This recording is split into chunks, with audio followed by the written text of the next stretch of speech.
Hey guys, Amit here for Advices Media, and here I am with Toby, the managing director of the company which offers the BlackPhone, which is actually something unique. We have never heard of something called as a BlackPhone ever, and this is something which is going to protect us against the NSA, if I'm not wrong. We're not the ones saying that. So that's what is the discussion everywhere. Like, this is the only phone which can help you against the NSA. We like to focus more on the fact that it stops people from looking over your shoulder. Right. So the whole point of this phone is that right now people have given away all of their personal privacy. You send an email, you browse to a website, you buy something, you walk down the street. You're giving away all of your personal information about your movements, your habits, your spending activity. And what we're saying to people is, look, that's not good enough. You should take that control back, and you should choose going forward. What information do you want to give away? Okay. What information do you want to keep private? Right. And that's your decision. That's not somebody else's decision to make on your behalf. Exactly. So to the point of the phone is we allow you to participate privately in your communications with people. Privately with voice, with video, with text messaging, with sending, voicemail type recordings, with sending files back and forth. Okay. All of that you can do privately.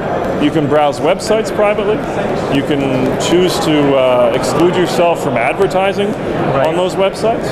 All of that becomes your control rather than someone else's. One of the things that we'll ask people to do first is go into the Smarter Wi-Fi Manager. Okay. What this does is disable Wi-Fi unless you're talking to a known, trusted Wi-Fi access point, a hotspot. Okay. So as you walk down the street, or through a trade show like this, or through an airport, your Wi-Fi is disabled completely. It's not leaking information about your physical device, which can then be correlated to your movements or something you might purchase at a point of sale.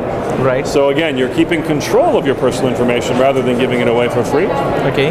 The other thing that we'll show you, this is the BlackPhone Security Center. This is where we can go in and fine-tune all of the device settings and permissions for every app on the phone. Okay. So for example, we might say, you know what? I've got this list of apps that all have access to the hardware information of this device. Right. And I might say, I don't want any one of those apps to share that information with any tracking services online. So with one touch, I can turn that off, and now all 24 apps on this phone, that permission is disabled, and they can no longer do it. At the same time, I might go in and modify one individually, and I might say, you know what, I don't want, let's choose a good one. I don't want the gallery application to release information about my geographical location. Right. So I go into that one application itself, I disable the two different location-based permissions, and that's it. It's done. The gallery can no longer leak that information about me. It can't store it in photos. It can't post it to the internet. If I want to store the data in the phone, the GPS data for the gallery photos, but I don't want to leak it, is that possible? That's once the data is encoded in the images, you can strip it out, but that's a separate function.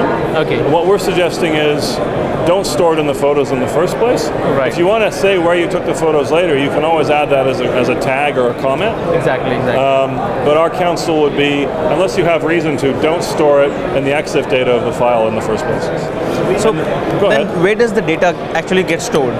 When you say the messages are private, the phone calls are private, so where does the data get stored? So the data doesn't get stored anywhere. So if I phone you, my phone connects to your phone, and they exchange a cryptographic key for that phone call.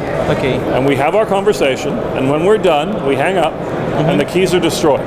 There's nobody in the middle handling the phone call for us. It's between my phone and your phone exclusively. It's called a peer-to-peer encryption scheme, and it means that there is no data for a central operator to collect, therefore no data that they can turn over to law enforcement, no data that they can use to spy on our conversation. Right. So why do you call it a black phone, or what do you call it, when you are actually offering some kind of application instead of, because this actually runs on Android, right? It does. So isn't it more like a application which you're offering, or some kind of feature which you're offering over Android device? Well, it's a bit of both. I mean, we call it a black phone because it's black. Solid black glass, right? Okay.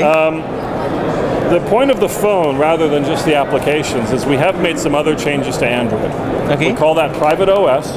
And the point of those changes is that we are enabling our own applications to do more granular control over the security settings on the device than a regular Android device will permit. You can still get some of the same applications on any Android phone or even on any iOS phone. So you don't have to have a BlackPhone to talk to me securely, but you do have to have a BlackPhone if you want all the other operating system advantages that are available on private OS. So you mean to say most of the features which are available on this can be ported to my Android device? The apps can be ported to your Android device, but not the operating system itself. Right. So for some users that will be a critical difference, and they'll only be satisfied if they buy the phone itself, and that's great. But for other users, if they want to use, my Silent Phone to make phone calls, they can go and get a Silent Circle subscription. If they're a close friend of mine, when I get my BlackPhone, I might give them one of the gift subscriptions that comes with every BlackPhone. So that way they don't even need to buy the subscription. I'll give them one, it'll work for a year, unlimited, and then we can speak securely whether they have another Android phone or an iOS phone. Okay, so what is the retail pricing of this device? So the device sells for $629 US, and it includes 2 years of fully paid subscriptions for the voice and texting applications, for the VPN, which allows all the anonymous network access and browsing and search, and for the cloud-based file storage, so you can save your files off the phone so that you can always retrieve them to other devices, always securely. So and then it includes the 3 gift subscriptions for the communications tools. Okay, so creating a small circle around you. Exactly right. Okay. And those gift subscriptions are good for 1 year. And so the thinking is, if your friends and family might not have been buying their own phones right now, they'll probably be thinking about it in about a year. Right. And at that time, they can get their own BlackPhone, which will be good for their own 2 years, starting at that point. Exactly. So how do you justify the pricing of $650? Because I have seen that the prices of smartphones are actually going down day by day. I totally understand you are a different concept. You are actually offering, but end of the day, you're offering a device which is based on AOSP. That's an Android open source platform, over which you have modified the device and then you call it as a private OS, and then you have the secured applications running on it. So is it the premium price we are paying for the features which you're offering? Well, what we looked at was the pricing of the other high-end phones. We looked at Apple, we looked at Samsung, we looked at HTC. And we find that for their premium offerings, we are less expensive than all of them.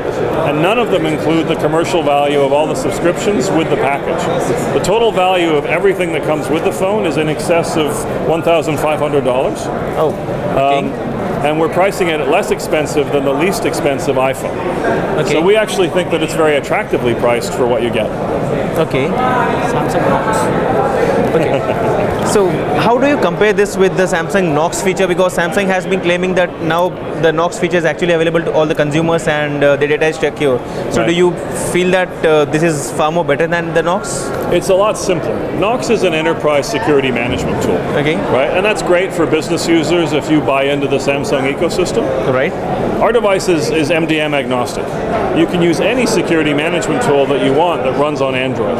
So if your IT department has a mixture of devices and they don't want to tie themselves just to Knox, no problem. The phone will fit right into that without any difficulty.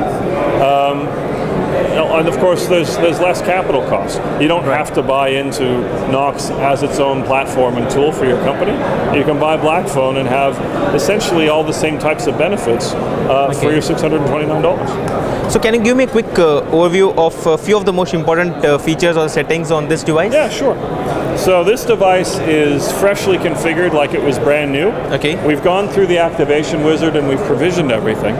And then you come down to the home screen. Otherwise, it looks and behaves just like an Android phone. So that's running on Jelly Bean? This one, well, these prototypes are earlier. They're running on 422. So the retail units? We'll ship on KitKat. Interesting. So they would be shipped on KitKat processor? It's a 2 gigahertz quad-core CPU. It's a 4.7-inch HD screen. Full IPS. What else? It's got Bluetooth 4. It's got 802.11n. What else do we care about? It's got a removable battery. Okay. So if you want to disable the device completely, you can. Right. So it's almost on the lines of the Moto X. Yeah, I mean it's comparable to any of the current mid to high-end Android phones. The flagship models. Yeah, exactly. It's meant to be no penalty for choosing it from a hardware perspective, and lots of benefit for choosing it from a software perspective. So right now, is it shipping all over the world, or is it limited to some specific shipping, areas? You can place pre-orders today, shipment to almost every country in the world. Okay. The only exclusions are Iran, North Korea, not Iran, I'm sorry, North Korea, Sudan, Cuba, and Syria. Most of the world. Actually. Yeah, just about everywhere else. Right. And the phones will be delivered to the first customers in June. Okay, a 4 months wait period. Right. Fine. Sure. Thanks, Toby, for all the information around the device. My pleasure, Amit. And guys, if you have any questions, you can let us know in the comment section, and we would be forwarding them to the team, and we can get back the official answers from the same. Thanks for watching. Have a great day. Thank you.